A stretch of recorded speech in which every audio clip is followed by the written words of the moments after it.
Hi guys, summer వచ్చేసిందంటే వడియాల season వచ్చేసినట్టే కదా. నాకు చిన్నప్పటి నుంచి కూడా వడియాలు పట్టడం అంటే చాలా చాలా చాలా ఇష్టం అనమాట.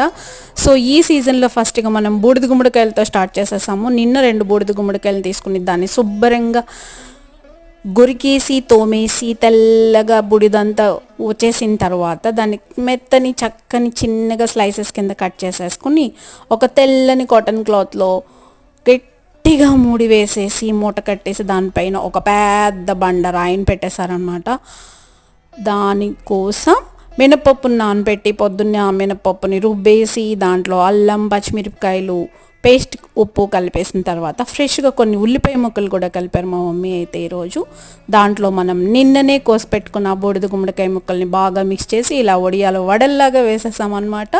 ఇవి ఆరడానికి అయితే 2-3 డేస్ పడతాయండి, కానీ వేయించుకుని తింటే మాత్రం సూపర్ యమ్మీ యమ్మీ టేస్ట్ అనమాట. Thank you.